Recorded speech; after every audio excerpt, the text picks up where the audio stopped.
What are we doing? We're going to advocate. I'm with Joan London and some folks from Coleman, and I'm Nancy Capella from RU Dent, and we're going to go around and really work to protect women from dense breast tissue. And what's our first stop? Our first stop is going to be to Senator Murphy's office. First, we're going to have some coffee, and then we're going to go see Senator Murphy. So I've been here in Washington so many times as a journalist going in to interview senators, but this is the first time I have ever come to actually go in as an advocate and tell my story and give my opinion to a senator as to why they should make a decision one way or another on a bill. All right, so we're getting ready to go in and talk well into my career, I'll put it that way.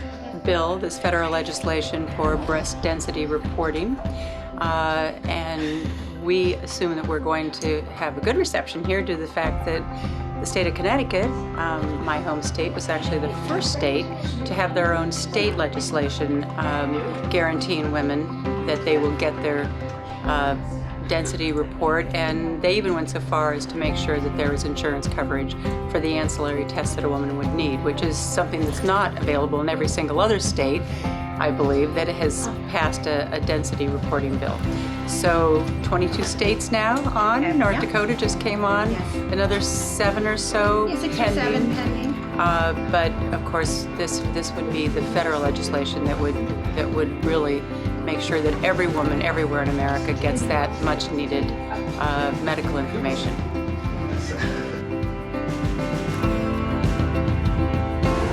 So the important thing is we want a federal. We want to protect everyone. A border should not matter what you live or die. And I met Nancy because I was getting all these requests and I didn't know what to do with some of them.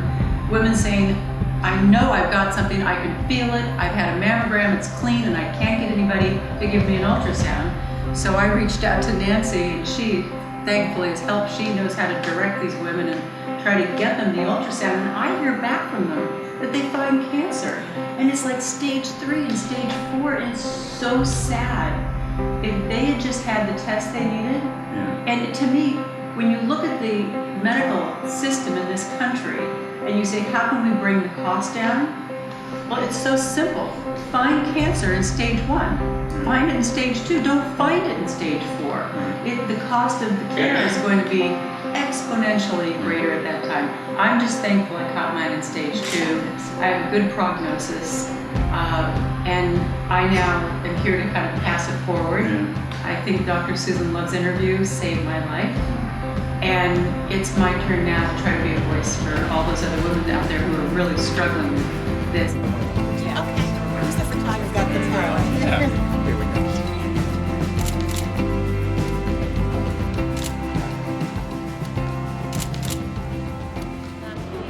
I think it was really positive. Well, you know, I think it was very, very positive. I mean, he understands that with Connecticut being the first state in the entire country to pass not only insurance coverage for ancillary tests like ultrasounds, but also a density reporting bill on a state level, he realizes that they are the leaders, and in so many other ways with Komen, our state is a leader.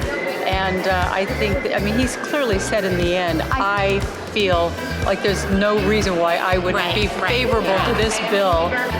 The whole Komen organization has this advocacy summit going on right now in Washington. 157, I believe, advocates from all over the United States, and they are being trained how to be more effective in both their own state legislatures and here. And I got in on a little bit of that last night, but I heard about how you go in, you make your point, you thank them for what they've done, you ask for your ask, and you tell your personal story so that you give them a compelling piece of humanity. And it can really make a big difference in whether that lawmaker decides to go along with the bill or not. So I gave my story and my little piece of humanity.